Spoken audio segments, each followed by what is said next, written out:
की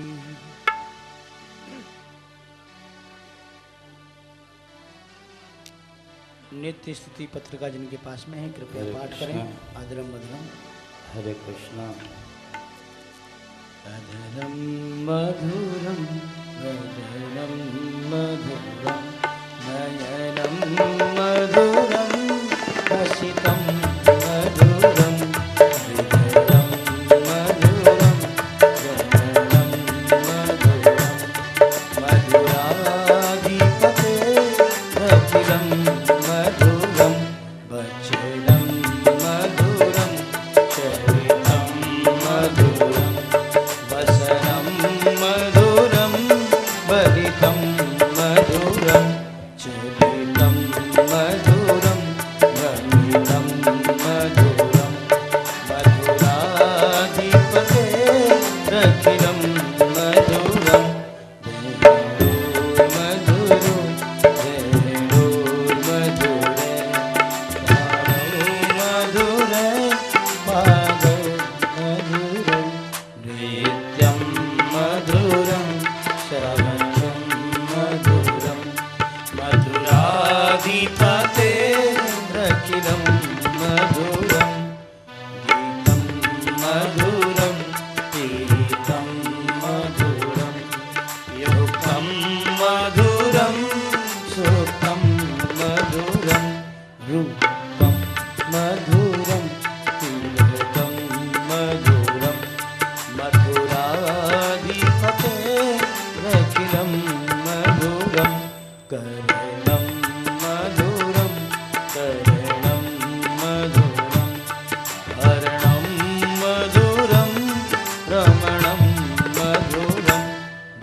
मतिरूपकल्पिता वितृष्णा भगवती शाश्वत पुंगवे विभूम् इति मतिरूपकल्पिता वितृष्णा भगवती शाश्वत पुंगवे विभूम् स्वसुखं भगते क्वचित् विहर्तुम् मुपेयुषि यद्भवतवाहे मुपेयुषि यद्भवतवाहे मतिरूपकल्पिता वितृष्णा भगवती शाश्वत पुंगवे विभूम् भगवती शाश्वत पुंगवे विभूम् मतिरूपकल्पिता वितृष्णा।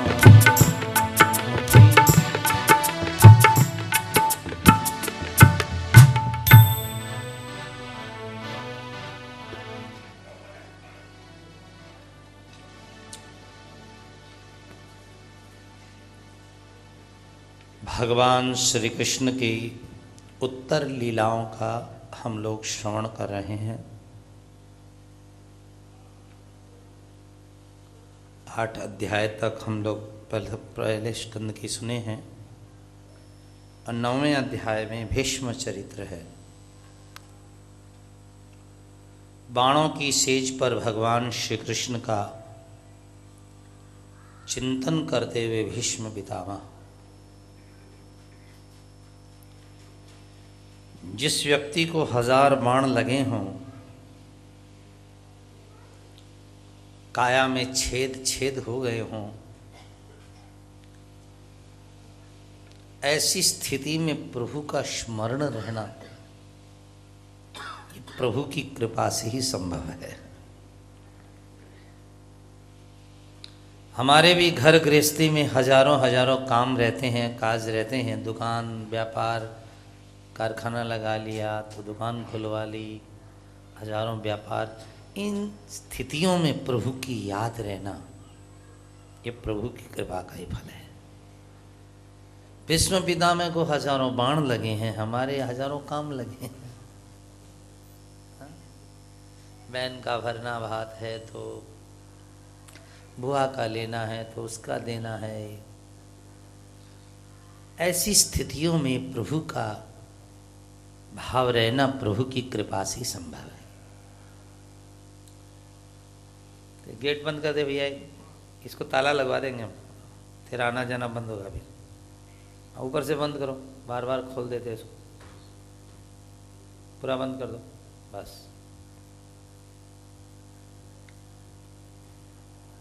श्रोताओं, कीमत है प्रभु के स्मरण की। अब बाण की सेज पर सोए हुए भीष्म पितामह श्री कृष्ण को याद कर रहे हैं। देखिए जरा सा, भीष्म पितामह को दर्शन देने के लिए कौन कौन आए हैं जरा आप नजर डालिए। मेधातिथि, देवल, देवरात, राम, व्यास, पराशर, भृगु, अंगिरा, परशुराम, अनेक संत आए हैं। भीष्म के बारे में आपको जरा सा परिचय कराएं जो नए श्रोता हैं। भीष्म पितामह ने विवाह नहीं किया था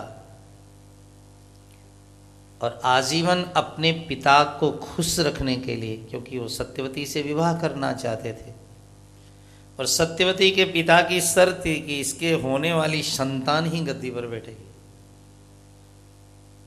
भीष्म आजीवन ब्रह्मचारी रहे। आजकल लोग कहते हैं कि बाप को घर से निकाल देंगे तो क्या हो जाएगा, बाप की नहीं मानेंगे तो क्या हो जाएगा। भीष्म पितामह अपने पिता की इतनी मानी साहब कि पिता ने कहा, बेटा लोगों को मृत्यु जब चाहती है तब मार देती है, पर तू जब चाहेगा तब तेरी मौत आएगी। असंभव है ये काम। दूसरा, लोग श्री कृष्ण के द्वार पर जाते हैं लेकिन तेरे दरवाजे कृष्ण आएंगे। माँ बाप की सेवा का इससे बढ़िया उदाहरण कुछ नहीं हो सकता है। जिन मात पिता की सेवा करी तिन तीर्थ स्नान कियो ना कियो। बड़ा सौभाग्य है भैया, जननी जन्मभूमि पे रहना मिल जाना और माँ की छत्र छाया में रहना मिल जाना। भीष्म पितामह दर्शन देने के करने के भाव में बैठे हुए हैं और प्रभु पांडवों के साथ दर्शन देने जाते हैं। तो भीष्म पितामह ने सोचा कृष्ण को क्या चढ़ाएं, धन चढ़ाएं, दौलत चढ़ाएं, पैसा चढ़ाएं। तो भागवत जी में लिखा है, भीष्म पितामह ने कहा, मैं आपको धन दौलत सोना हीरा मोती कुछ नहीं देता। इस बाण की सेज पर सोया हुआ भीष्म, मैं मेरी बुद्धि आपको समर्पित करता हूं, मेरी अक्कल। तो तेरी अक्कल चोखी है क्या? अच्छी है। इति मति रूप कल्पिता वितृष्णा। तेरे दर्शन करते करते, तेरा भजन करते करते, तेरा स्मरण करते करते मेरी बुद्धि वितृष्णा हो गई है, मतलब शुद्ध हो गई है। और इस शुद्ध बुद्धि का गाहक, शुद्ध बुद्धि का लेने वाला केवल तू ही है। मेरे बुद्धि के लायक कोई दुल्हा ही नहीं है संसार में। भगवती सात्वत पुंगवे विभुम्नि। आप सत्वगुण संपन्न जो ईश्वर है उसको मेरी शुद्ध बुद्धि में समर्पित करता हूं। प्राय आदमी बुद्धि का उपयोग, कल भी मैंने कहा, पैसा कमाने के लिए करता है, और भीष्म ने, सुदामदेव ने, इन सब ने अपनी बुद्धि का प्रयोग कृष्ण प्राप्ति के लिए किया था, गोविंद को पाने के लिए।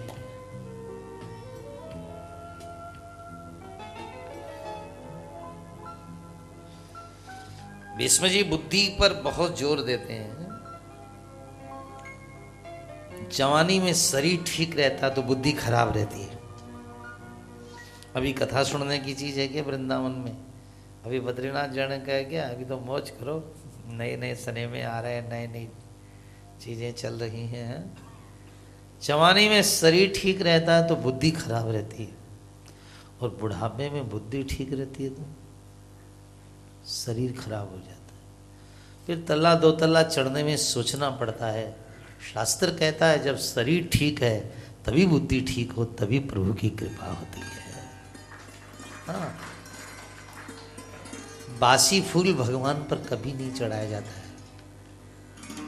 इसी तरह बुढ़ापा चढ़ाओगे क्या? कई लोग बोला बुढ़ापा में भजन करेंगे, बुढ़ापे में भजन करेंगे, क्या बासी फूल ईश्वर को चढ़ाओगे? 11 के दिन कोई मेहमान आ जाए उसको हम बासी भोजन नहीं देते, बासी फल नहीं देते, तो क्या ईश्वर को अपनी बासी जीवन दोगे? हाँ, रास में भगवान कह रहे हैं हम तो सलोना मक्खन खाते हैं, ताजा मक्खन खाते हैं। सही बात है। तो आओ हम लोग भी इस श्रीमद् भागवत की कथा में बैठे हैं, अपनी बुद्धि को श्री कृष्ण के समर्पित करते हैं।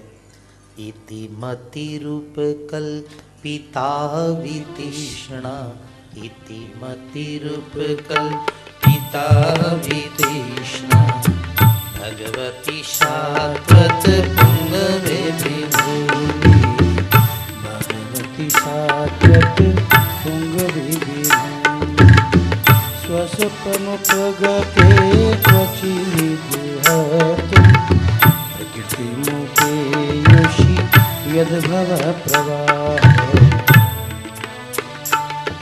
जो अपनी प्रकृति से संसार को चलाने वाले हैं, ऐसे कन्हैया को अपनी बुद्धि दे रहा हूं।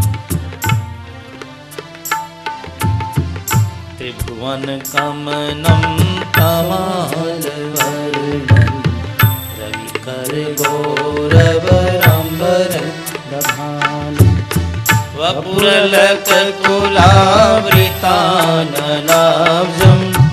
विजय सखेरतिरस्तु मे नवत्या, विजय सखेरतिरस्तु मे नवत्या।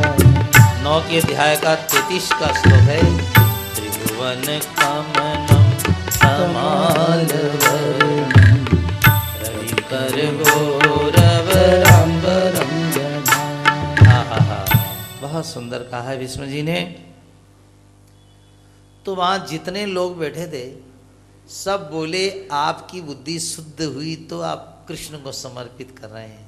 तो एक बात बताइए विष्णु जी, आप कौरवों की सेना में क्यों गए? जब आपको पता था कि आपका प्रिय कृष्ण पांडवों के पास में है, तो आप सामने सेना में भर्ती क्यों हैं? बुद्धि ठीक हो तो। भीष्म जी ने कहा मेरी तो ठीक ही है बुद्धि। क्यों? क्योंकि जो सामने होते हैं वो दिखाई देते हैं, और जो पीछे होते हैं उनको मुड़ के देखना पड़ता है। पांडवों की सेना में चला जाता तो ढूंढता रह जाता कृष्ण कहाँ है कहाँ है, इसलिए कौरवों में गया कि जब तक लड़ूंगा तब तक गोविंद की झांकी का दर्शन करता रहूंगा। बुद्धि ठीक है ना?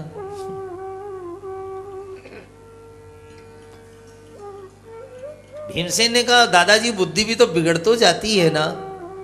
द्रौपदी के समय तो आप कुछ नहीं बोले।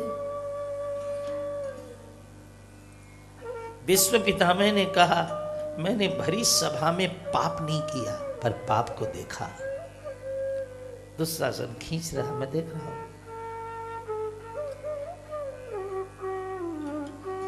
मैंने जीवन में कभी पाप नहीं किया, लेकिन भरी सभा में पाप को मैंने होते देखा।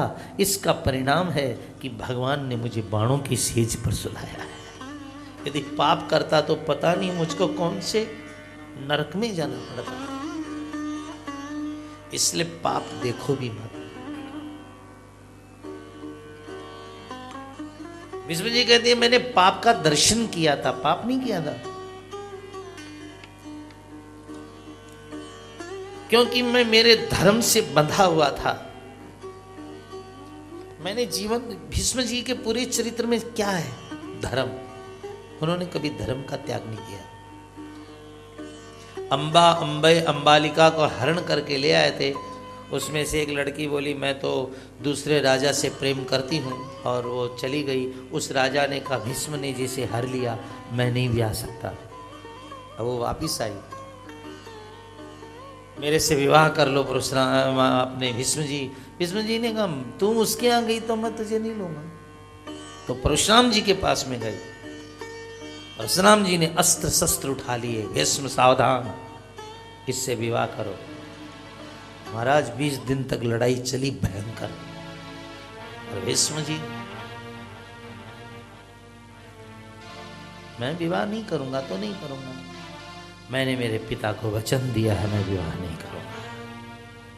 आखिरी में परशुराम जी को हार माननी पड़ी भीष्म के आगे। धर्म का पालन करना कोई सरल काम नहीं है मेरे भाई। भीष्म जी कहते हैं कि मेरा जीवन तो पूरा श्री कृष्ण में ही लगा हुआ है। जो चातुरी के चैन हैं, नैनों के सैन हैं, जिनकी काली अलकावली घुंघराली अलकाएं भ्रमण करती रहती है, ऐसे दीन बंधु अशरण शरणागत कृपा के सागर भगवान श्री कृष्ण को मैं मेरी बुद्धि समर्पित कर रहा हूँ। कमनम तमाल वर्णम रविकर गौरवराम्बरम दधाने वपुरलक कुलावृताननब्जम् विजय सखे रति रस्तु में न बध्य। विजय सखे रति रस्तु में न बध्य। मेरे अनुसार श्रीमद् भागवत की इस प्रसंग में 4 चीजें हैं, इति, मति, रति और गति।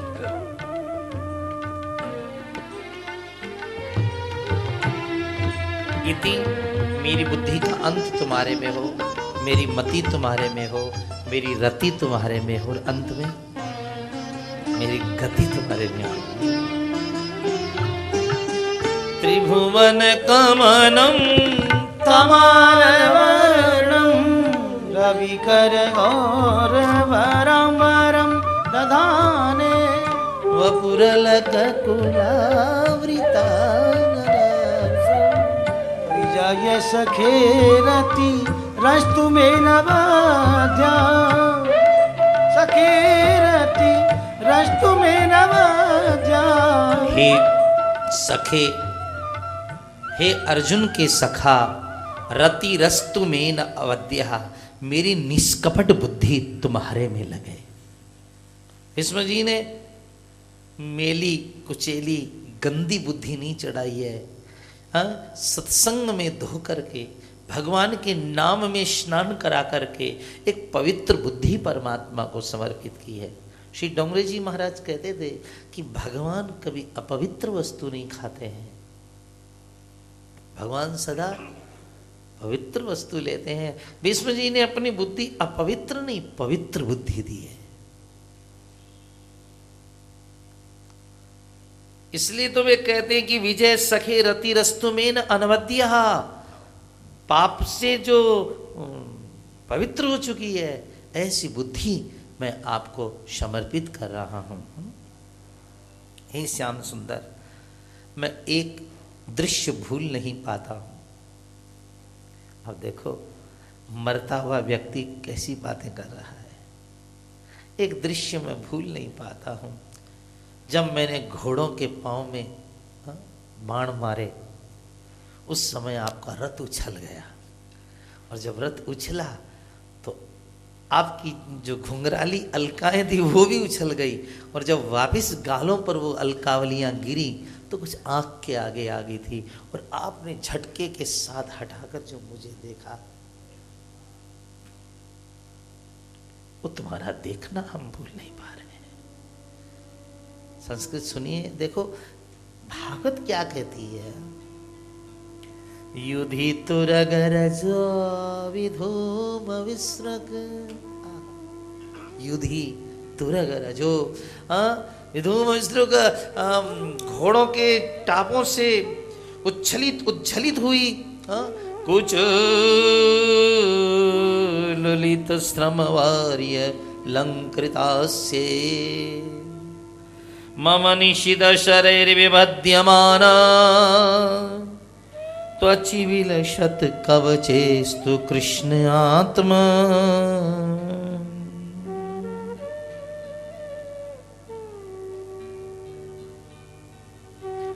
दिव्य कवच दिव्य रूप पहनने वाले भगवान कृष्ण के चरणों में मेरी बुद्धि लग जाए। श्रोताओं, गीता में भगवान ने एक बहुत सुंदर बात कही है। ए अर्जुन, जिस व्यक्ति को मैं अपने पास बुलाना चाहता हूं, पता है उसको सोना चांदी धन दौलत नहीं देता हूं। क्या देता हूं? कददामि बुद्धि योगम तम, ददामि बुद्धि योगम तम, ये न मामुपयान्ति ते, ये न मामुपयान्ति ते। ठाकुर जी कहते हैं मैं उसे बुद्धि देता हूं, और ऐसी बुद्धि देता हूं कि वो 84 लाख योनियों के चक्कर में रहने वाला आदमी ऐसा निकलता है कि मेरे चरणों से लिपट जाता है करके। ददामि बुद्धि योगम तम तम पुरुषम भजनानंदिनम, ददामि बुद्धि योगम ये न मामुपयान्ति ते, माम उपयान्ति माम प्राप्नुवन्ति, मुझे प्राप्त कर लेते हैं। श्रोताओं, ईश्वर आपको भी ऐसी बुद्धि दे। आप कथा सुनने वृंदावन में आए हो, ठाकुर जी का क्या कहना है? मैं देता हूं बुद्धि जिसको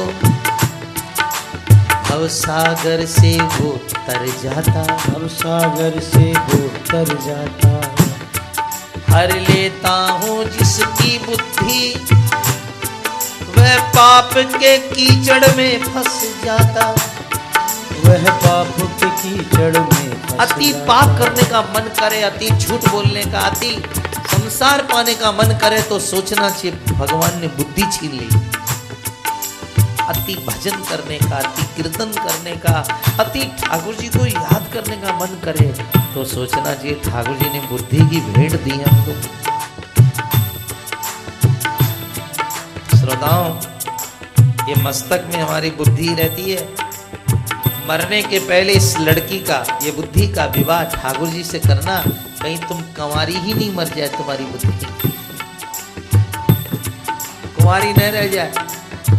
छोरी तो ब्याही हो, छोरा तो ब्याया हो, कम से कम अपनी बुद्धि ब्या लो। बुद्धि का लगन होता है श्याम सुंदर से, बुद्धि का लगन होता है प्रभु के चरणारविंद से। तो दुनिया में अनेक बुद्धि है, अनेक बुद्धि मत बनियो, बनना है तो एक बुद्धि बनियो। महाभारत में एक छोटी सी कथा आती है कि एक तालाब होता है, तालाब, और तालाब के अंदर दो बड़ी बड़ी मछलियां रहती हैं। एक का नाम है 10,000 बुद्धि, लक्ष बुद्धि, लाख बुद्धि। एक का है 1000 बुद्धि। और एक बेचारा मेंढक रहता है पत्नी के साथ, उसका नाम है 1 बुद्धि। तालाब में रहते हैं लाख बुद्धि, 1000 बुद्धि और 1 बुद्धि। एक बार वो तालाब में मछली पकड़ने वाले मछुआरे आए और उन्होंने तालाब देखा तो बोले तालाब बड़ा बढ़िया है, कल इसी में जाल डाल करके मछली पकड़ेंगे। तो 1 बुद्धि ने कहा भैया अब यहां से निकल चलना चाहिए पास वाले तालाब में। तो लाख बुद्धि वाला बोला तेरा दिमाग खराब है, मेरे में लाख बुद्धि है, जब चाहूं पैतरे बदल करके जाल में फंस ही नहीं सकता। 10,000 बुद्धि बोला तू ठीक कहता है, मैं भी उस्ताद हूं। 1 बुद्धि बोला भैया मैंने तो इतना ही सुना है, खा के सो जाना और मार के भाग जाना। मैं तो अपनी पत्नी से मेंढक बोला चल पास वाले सरोवर में चलेंगे, दोनों फुदकते फुदकते चले। और दूसरे दिन झींवर आए, जाल डाला, 1 घंटा नहीं फंसे, 2 घंटा नहीं फंसे, महाराज कितना बचेंगे। अंत में दोनों फंस गए। और लाख बुद्धि जरा बड़े शरीर वाला था और 10,000 बुद्धि थोड़ा उससे छोटा मछली था। तो झींवरों ने क्या किया, लाख बुद्धि को तो रस्सों से बांध लिया और 10,000 बुद्धि को कंधे पर रख दिया और खींचते हुए ले जा रहे थे इस दूसरे तालाब से। तो मेंढक ने अपनी पत्नी से कहा देख लाख बुद्धि घसीटा जा रहा है, 10,000 बुद्धि लटकता जा रहा है और मैं 1 बुद्धि मौज कर रहा हूं। कहानी साहब चाहे महाभारत की हो, हमारी भी 1 बुद्धि होनी चाहिए। श्री कृष्ण शरणम मम, श्री कृष्ण शरणम मम। ये बुद्धि है नहीं आपकी, इसलिए आधे लोग बोले आधे लोग नहीं बोले। श्री कृष्ण शरणम मम, श्री कृष्ण शरणम। ये वल्लभाचार्य जी का शब्द है। मैं श्री कृष्ण की शरण हूँ। श्री कृष्ण शरणम मम, श्री कृष्ण शरणम मम। 1 बुद्धि बनो, शुद्ध बुद्धि बनो, दिव्य बुद्धि बनो और प्रेम बुद्धि बनो। भीष्म जी की स्थिति है कि मेरी बुद्धि उस रूप को याद कर रही है जब आप ठाकुर जी ने ऐसा सुंदर रूप दिखाया था। गोविंद तेरे उपकारों को कितना गिनूं मैं। मैंने महाभारत में प्रण किया था कि श्री कृष्ण से अस्त्र शस्त्र उठवा के रहूंगा और आपने प्रण किया था कि मैं अस्त्र शस्त्र नहीं उठाऊंगा। एक दिन भगवान कृष्ण ने अपना रथ भीष्म जी के रथ से टकरा दिया। अब दादाजी आपने प्रण किया कि मैं अस्त्र शस्त्र उठवा के रहूंगा, किसके भरोसे आपने इतना बड़ा प्रण कर लिया। भीष्म जी ने हाथ जोड़ के कहा 1000 बार नहीं 1,00,000 बार कहता हूं मैं कृष्ण से अस्त्र शस्त्र उठवा के रहूंगा। कृष्ण ने कहा किसके भरोसे। तो दादाजी ने बड़ी प्यारी पंक्तियां कही, भगवान हार गए। हरि के भरोसे हम हरि को हराएंगे, हरि के भरोसे हम हरि को हराएंगे, हरि के भरोसे हम हरि को हराएंगे, हरि के भरोसे हम हरि को हराएंगे, हरि के भरोसे हरि को हराएंगे, हरि के भरोसे हम हरि को हराएंगे।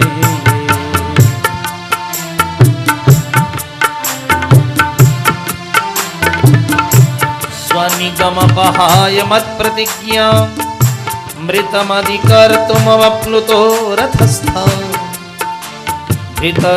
रथ चरणयोभ्यला जगद्गुर हरिवहन्तु विमं गतोत्तरीय।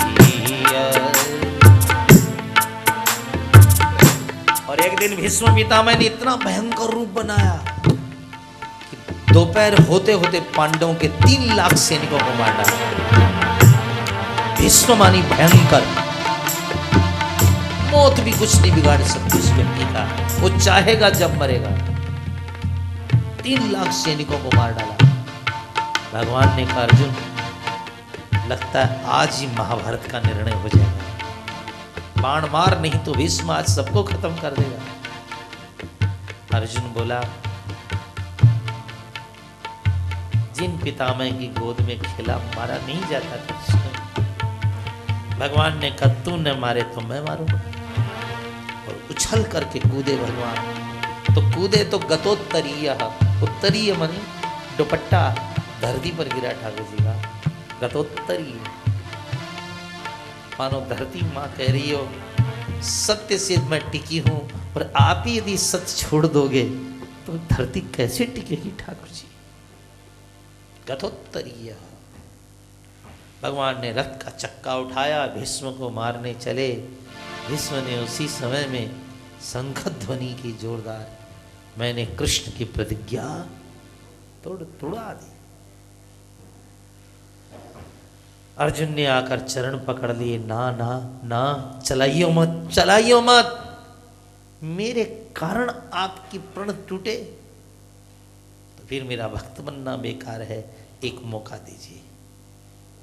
भगवान ने रथ का चक्का फेंक दिया श्रोताओं, लेकिन जब रथ का चक्का फेंक दिया ठाकुर जी ने,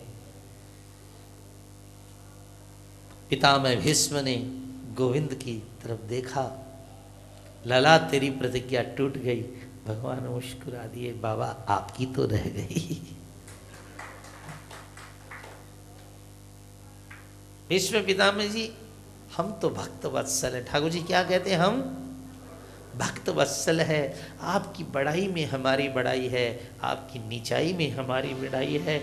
अरे हम तो प्रकृति परम पुरुष है, दुनिया सब जाने भगवान है, लेकिन आज भक्त की बड़ाई हो गई। भगवान कहते हैं मानो हमारे तो माथे पर मुकुट बन गया है, आज मेरा भक्त की बात रख ली। ठाकुर जी कहते हैं हमने अपने भक्त की बात रखी। हमें ऐसा लग रहा है जैसे हमने अपने माथे पर मुकुट बांध लिया है, क्योंकि भगत मेरे मुकुट मणि, भगत मेरे मुकुट मणि। दुनिया में कृष्ण, श्री कृष्ण और भीष्म, श्री कृष्ण और भीष्म दोनों लड़ रहे हैं, लेकिन दुनिया में श्री कृष्ण और हनुमान जी, ये 2 महापुरुष ऐसे हैं हमारे धर्म में, ऐसे हैं जो सदा दूसरों को ही बढ़ाई देना चाहते हैं।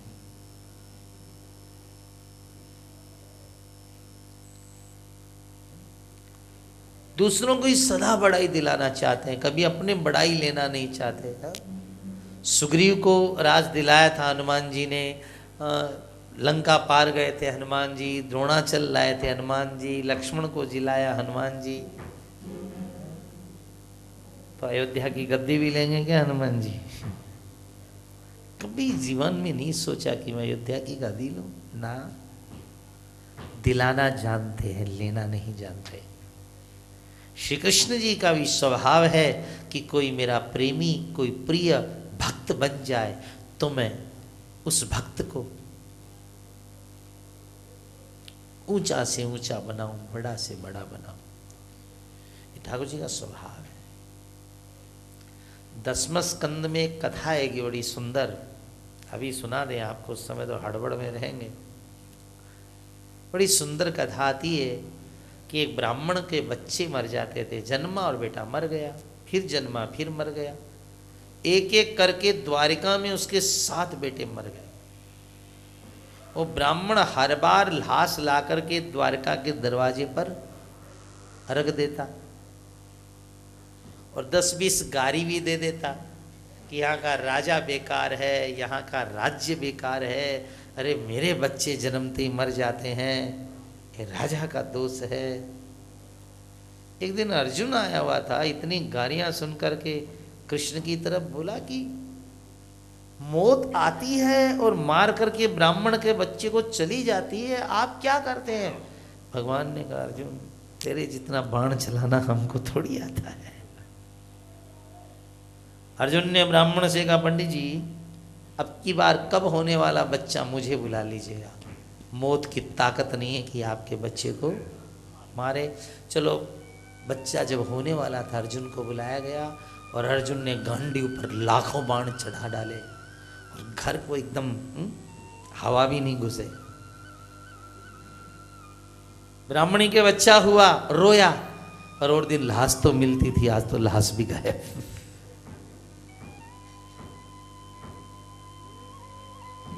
ये श्रीमद् भागवत की अपनी कथा है। लाश गायब हो गई। अब अर्जुन का तो प्रण था कि मैं यदि कोई प्रण पूरा नहीं करूंगा तो चिता में जल के मर जाऊंगा, और अर्जुन चिता जचा करके मरने जा रहा है। कृष्ण ने कहा क्या कर रहा है? बोले मैं तो आज चिता में जल के मरूंगा। मैंने अरे लाश तक गायब हो गई। भगवान ने कहा मेरे रथ में बैठ, और भगवान अर्जुन को बिठा के रथ में हिमालय पर्वत ले गए। हिमालय के आगे लोकालोक नाम के पर्वत पर ले गए। हिमालय से आगे लोकालोक पर्वत पर ले गए। ऐसी जगह ले गए जहां सूरज का प्रकाश जाता नहीं है। तब भगवान ने सुदर्शन चक्र का प्रकाश किया। अजय कथा कितनों ने सुनी है भागवत जी में? एक, हाँ, ये भागवत की अपनी कथा है, दशम स्कंद की। लोकालोक पर्वत के आगे ठाकुर जी गए, सुदर्शन चक्र से प्रकाश किया, और वहां लोकालोक पर्वत के बाहर एक भूमा नाम के राजा हैं, उसके यहाँ गए। उसने श्री कृष्ण का बहुत जोरदार स्वागत किया। बोले कृष्ण आप हमारे दरवाजे पर आओगे, इसीलिए मैं ब्राह्मण के बच्चे ले आता था। ले जाइए ना ब्राह्मण के बच्चों को। भगवान ने सातों को अपनी बिठाया और लेकर जब आ रहे थे, अर्जुन ने कहा जब आप ला सकते थे तो हमें बीच में क्यों फंसाया?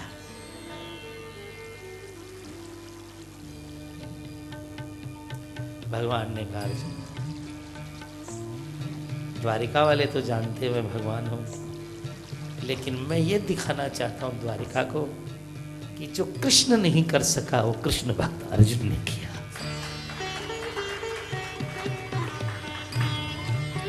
इसलिए श्रोताओं, जितने आप लोग हैं वो कर सकते हैं जो कृष्ण ने किया। भगवान ने हम सब लोगों को इतना सामर्थ्य दिया है। हरे कृष्ण हरे हरे कृष्ण हरे कृष्ण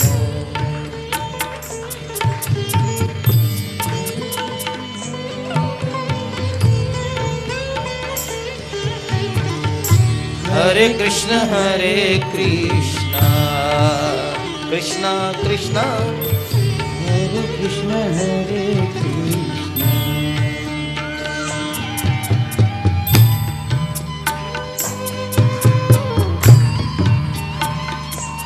हरि बोल।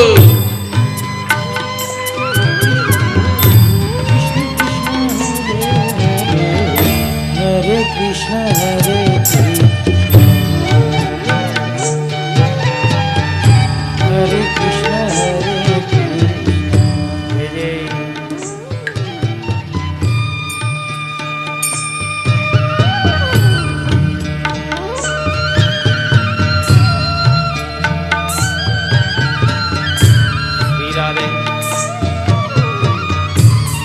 कृष्ण। हरे कृष्ण कृष्ण कृष्ण हरे हरे हरे कृष्ण हरे हरे हरे कृष्ण कृष्ण कृष्ण हरे कृष्ण हरे कृष्ण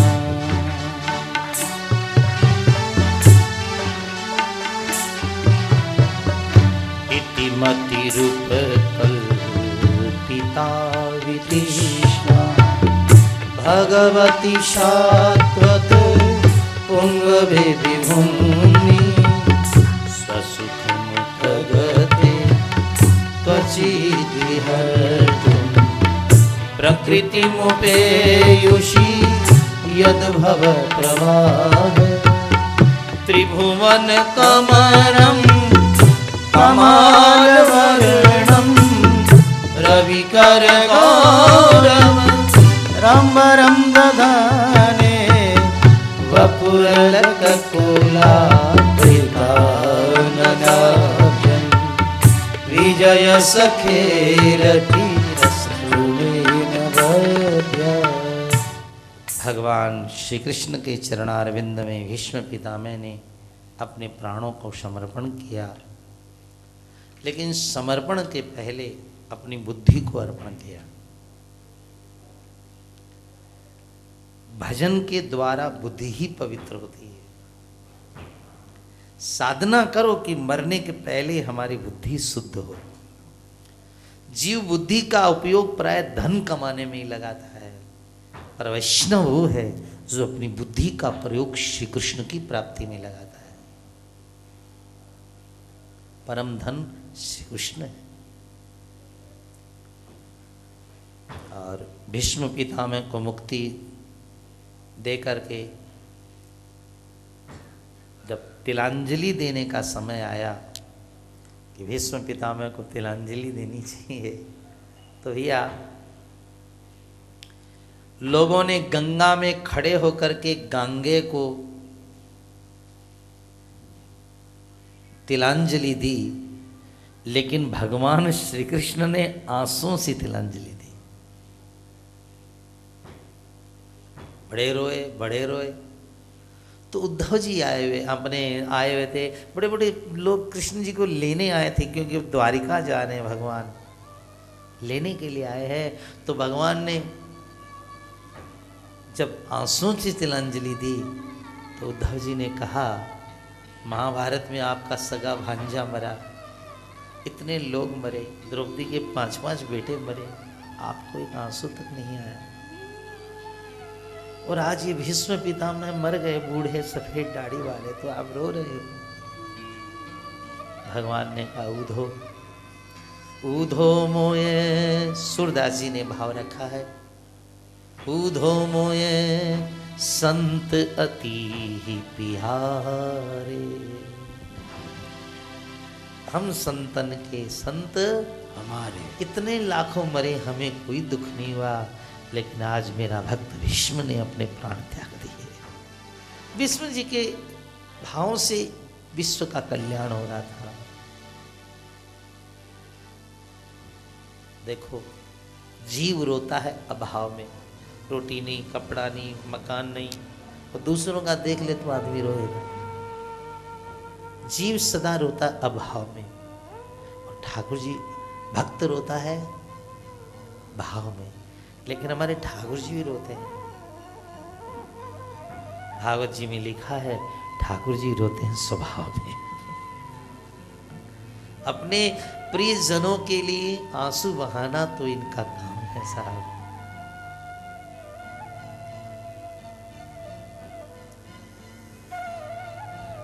तिलांजलि देते हुए,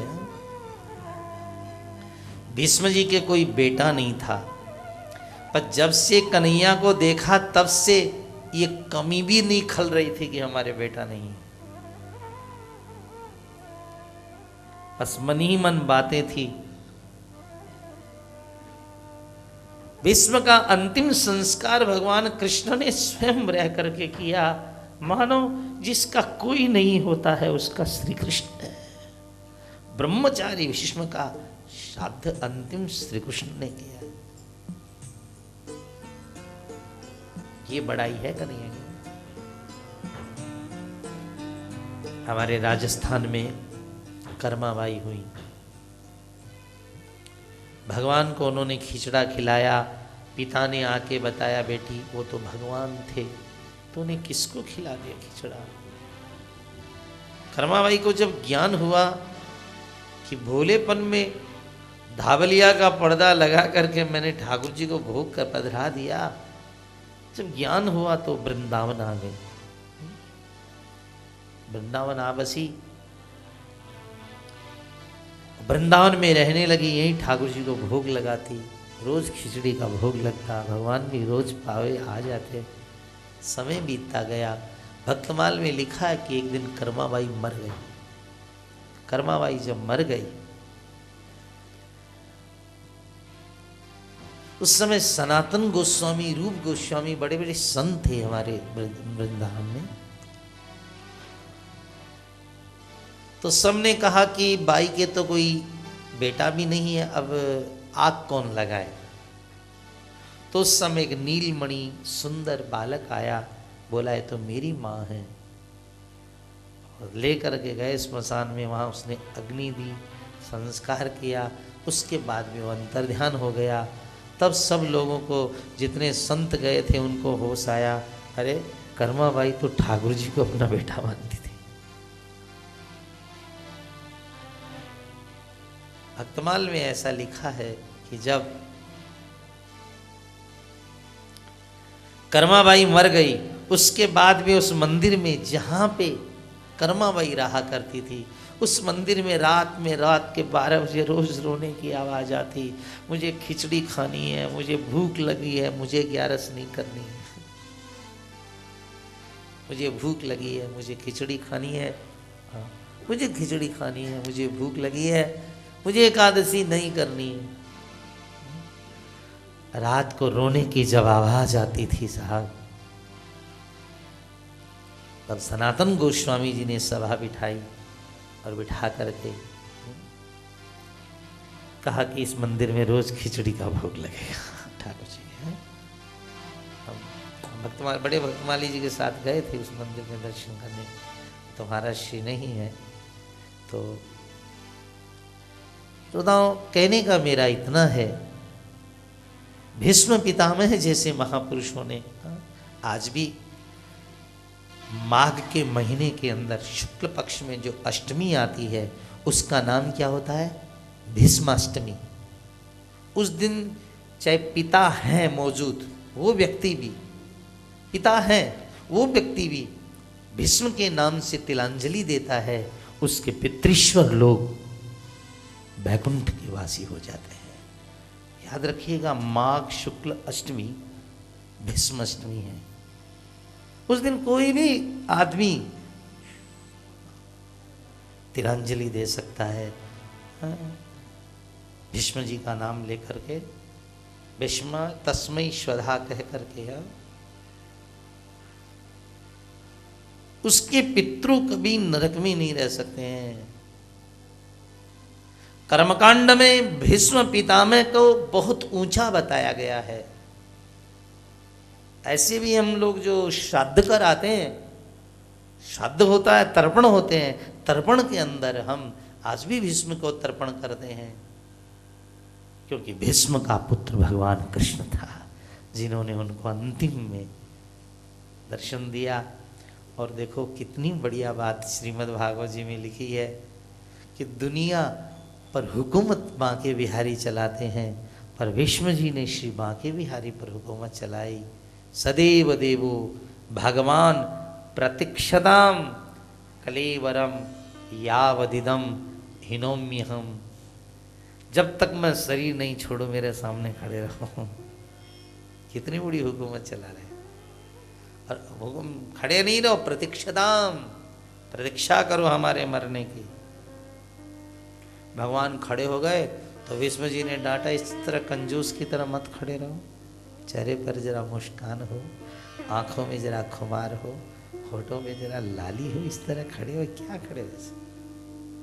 तो सदैव देवो भगवान प्रतीक्षता कलेवरं यावदिदं हिनोम्यहम्। आइए, भीष्म जी के इस चरित्र को, स्तुति आपने बड़ी प्रेम से सुनी। अब प्रणाम करते हुए सूरदास जी महाराज ने लिखा है कि भीष्म जी को मरते समय ठाकुर जी से प्रार्थना की सूरदास जी के शब्दों में कि मुझे आपका कोई रूप पसंद नहीं है, मरते समय बस केवल एक रूप आपका लेके जाना चाहता हूँ।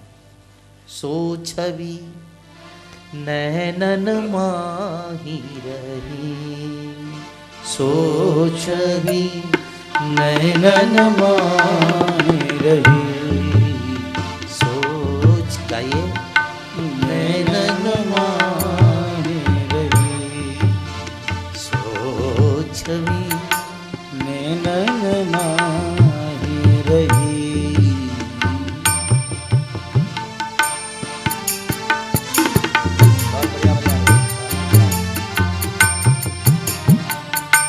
रथ के चलत हिलत बानर ध्वज, ये प्रभुदत्त जी ब्रह्मचारी से सीखा था हमने महाराज श्री से। हिलत बानर ध्वज, रथ के चलता हिलत बानर ध्वज, लहर लहर लहरावे, सो छवि नैनन बीच समा। ठाकुर जी रथ चला रहे हैं और ध्वजा में हनुमान जी लहरा रहे हैं। आंखों में लो ठाकुर जी की ये छवि। और देखिए कितनी सुंदर उतारी है सूरदास जी ने। कर धृत राश रेशमी खेचत, कर धृत राश, घोड़ों को भगाने की रास रेशम की खेचत, दौड़ा रहे हैं, घोड़े भगा रहे हैं। कर धृत रास रेशमी लगाम, ठहरो ठहरो ठहरो, सुनते ही ठहरो सुनी ठहरावे। अर्जुन ने कहा ठहरो ठहरो, बाद में निकला, घोड़े पहले रुक गए। बस बस बस वो छवि नैनन माही समावे, नैनन माही समावे।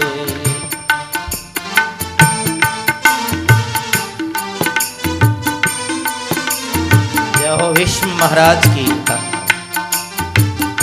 नैनन माही समावे,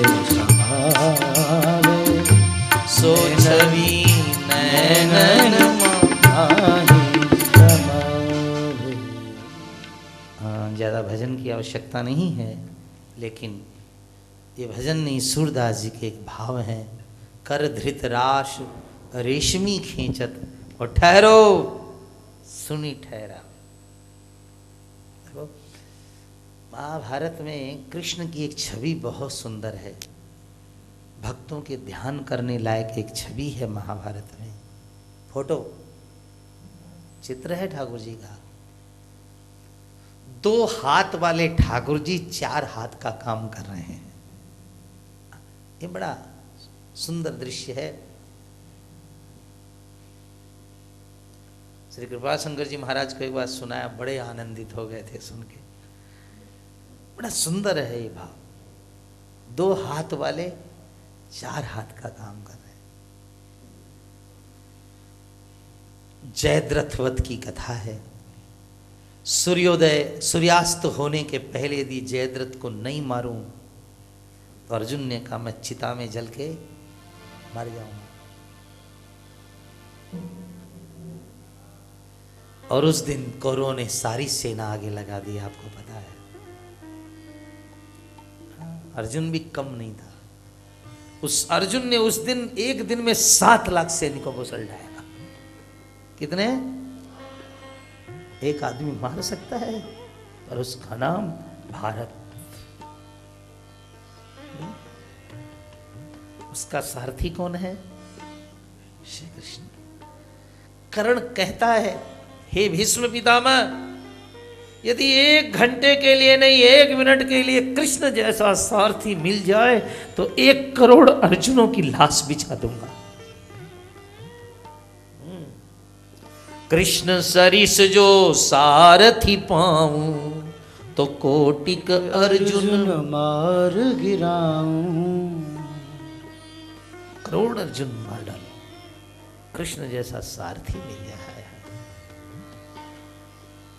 अर्जुन ने 7 लाख मार, पर अभी भी जयद्रथ दूर था। अब इतना भयानक युद्ध जब किया तो घोड़ों के शरीर पर हाथ रखा तो आग की लपटें निकल रही थी, इतना गर्म हो गया घोड़ों का शरीर। भागते भागते दाएं बाएं आगे पीछे। भगवान ने कहा, अर्जुन घोड़े जल के मर जाएंगे, अब नहीं। अर्जुन तो युद्ध कर, घोड़े तो जल के मर जाएंगे। भगवान ने कहा, अर्जुन जल्दी से वारुणास्त्र मार। अर्जुन ने वारुणास्त्र का धरती पर प्रयोग किया और जल की धारा निकली, पानी की धारा निकली। अब पानी जब धार निकली तो घोड़ों को कैसे नहलाए? अब आप 4 हाथ का काम देखिए, एक छवि को आंखों में बसाइएगा। भगवान ने देखा यदि रस्सियां छोड़ दी तो घोड़े भाग जाएंगे और चाबुक नहीं दिखाई तो घोड़े निडर हो जाएंगे, दाएं बाएं भागने लगेंगे। और यदि स्नान नहीं कराया तो घोड़े जल जाएंगे। श्री कृष्ण ने सब काम कर लिए। भगवान ने काम किया, सीधा काम। भगवान ने दांतों के अंदर रस्सी दबाई घोड़ों को और दांत से रथ चला रहे थे। घोड़े भाग न जाए इसलिए अपनी चाबुक को, जहां मोर पंख खोसते हैं वहां चाबुक खोस ली। उसकी छाया घोड़ों के आगे पलट रही थी, लगता था चाबुक खड़ी हुई है। और दोनों हाथ से हैं, एक हाथ से अर्जुन को रथ को दाएं अर्जुन बाएं अर्जुन बता रहे थे, और हाथ से जल ले लेकर थप थपा करके घोड़ों को चतुर्भुज कृष्ण नहला रहे थे। है कोई ऐसा कर्तव्यनिष्ठ?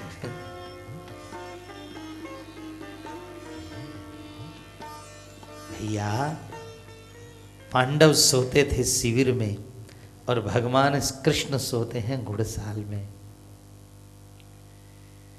पांडव कहते शिविर में सो चलो चल करके। भगवान ने कहा सारथी हूँ, घोड़ों की मालिश करनी है, घोड़ों को चने खिलाने हैं। हाँ, अर्जुन तैयार होके आता, उसके पहले रथ लेकर के सारथी खड़ा है।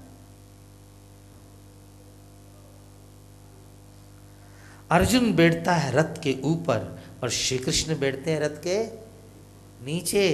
लेकिन उस महारथी अर्जुन की कोई आरती नहीं उतारता, उस सारथी कृष्ण की सारी दुनिया आरती उतारती है। क्यों? क्योंकि एक पक्का सेवक है, पक्का सेवक। मेरी भाषा में दुनिया स्वार्थी है, वह कृष्ण ही सच्चा सारथी है। बस। इसलिए श्रोताओं, कौन सी छवि आपको याद कराएं कृष्ण की? इसके बाद श्रीमद् प्रथम स्कंद की 10वीं अध्याय आरंभ होती है। सबई किलायम पुरुष पुरातनो।